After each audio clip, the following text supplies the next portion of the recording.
कोलकाता से दिल्ली आए झारखंड के पूर्व सीएम चंपई सोरेन। चंपई के बीजेपी में शामिल होने की चल रही थी अटकलें।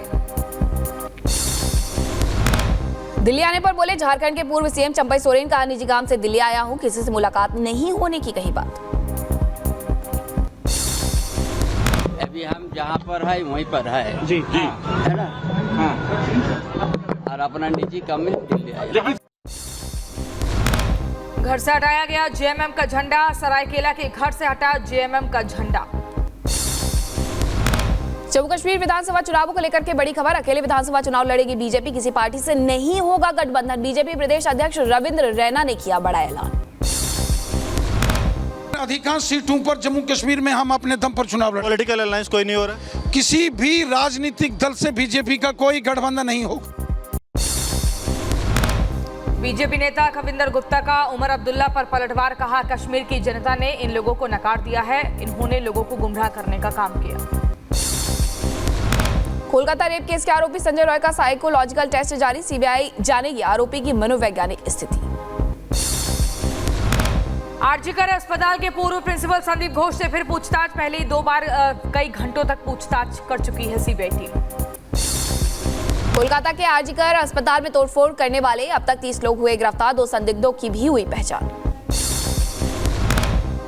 कोलकाता रेप और मर्डर मामले में पुलिस ने दर्ज किए 2 केस। गलत सूचना और पहचान देने पर 2 डॉक्टरों को समन। कोलकाता में आरजीकर अस्पताल के आसपास 7 दिनों तक आवाजाही पूरी तरह से बंद हुई है। अस्पताल के पास भारी पुलिस फोर्स की तैनाती।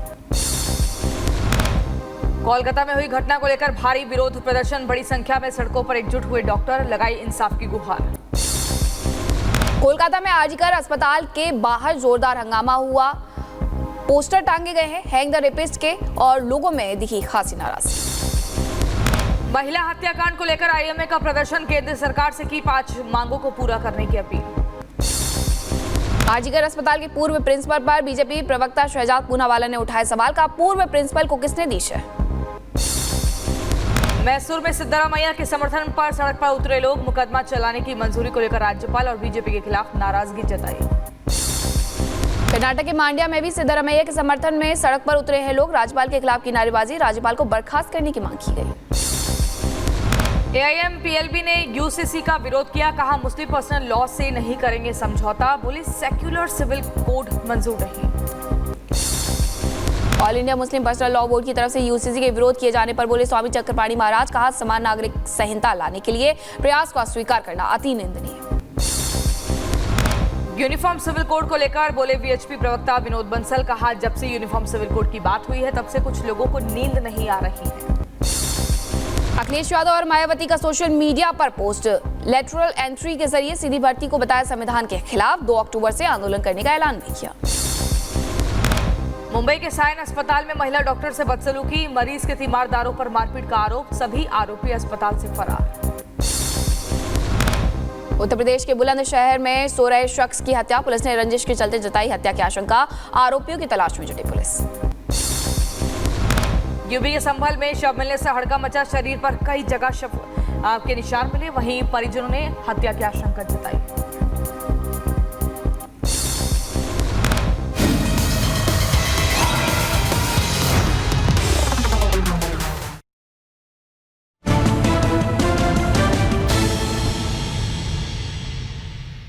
नमस्कार, बहुत स्वागत है आपका। आप देख रहे हैं रिपब्लिक भारत। आपके साथ मैं हूं सलोनी श्रीवास्तव अजमेरा। मेरे साथ अनामिका सिंह काली भी मौजूद है और आज हमारे साथ एक ऐसी शख्सियत मौजूद है जो 140 करोड़ देशवासियों में से सबसे अलग चमकता हुआ सितारा है, जिसने वो कर दिखाया है जो आज तक किसी ने नहीं किया है। हम बात कर रहे हैं मनु भाकर की, जो आज हमारे साथ हैं और इन्हें धाकड़ गर्ल भी कहा जाता है। नामिका, बिल्कुल। और 22 साल की वो बेटी जिसने लक्ष्य की ओर ऐसा निशाना साधा कि 2 मेडल भारत की झोली में आ गिरे।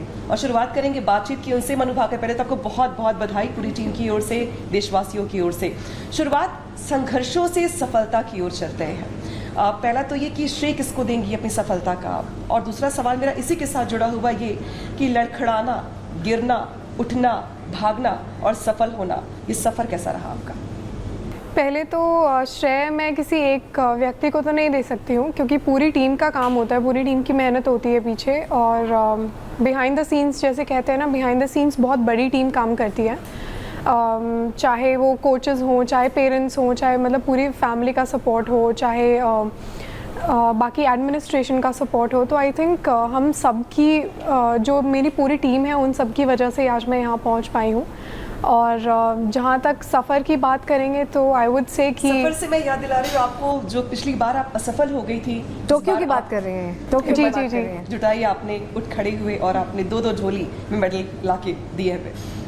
जहाँ तक सफ़र की बात है, आई थिंक सफ़र बहुत कुछ सिखाता है अगर आप सीखना चाहें तो, अगर आप मन में रखते हैं कि मुझे कुछ सीखना है तो। जैसे आपने टोक्यो को मेंशन किया, मेरे लिए ज़्यादा अच्छा नहीं था, पर मैंने बस मतलब शुरुआत में डेफिनेटली बहुत बुरा लगा था जिस तरीके से चीज़ें निकल कर आई वहाँ से, तो काफ़ी बुरा लगा था। पर धीरे धीरे मतलब मन में तो शूटिंग था ही कि शूटिंग ही करनी है, लंबे समय तक शूटिंग करनी है।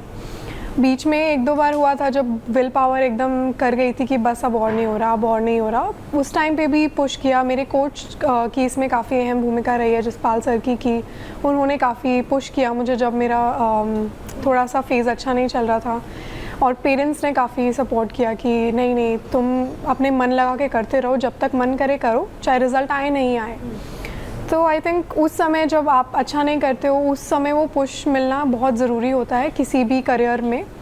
और उसके बाद यहाँ तक आई वुड से कि खिलाड़ी की लाइफ हो या किसी की लाइफ हो, इजी तो नहीं होती है, बहुत सारे सैक्रिफाइस करने पड़ते हैं, बहुत सारी चीज़ें हैं जिनको ओवरकम करके आप एक स्टेज पर पहुँचते हो। तो आई थिंक वहाँ से मैंने जो लेसन्स उठाए टोक्यो के बाद से, जो सीखा, उसको मैंने पूरी कोशिश की कि वो कमी दोबारा ना हो इस ओलंपिक में जो पिछली बार रह गई थी। तो काफ़ी अच्छा सफ़र रहा और काफ़ी कुछ सीखने को मिला। अच्छा, आपने जिक्र किया था जब आप जीत हासिल कर चुकी थी, इतना मुश्किल लक्ष्य था, लेकिन 3 मैचेस, तीनों से हालांकि मेडल की उम्मीद थी, हालांकि 2 आप में मेडल लिए हैं।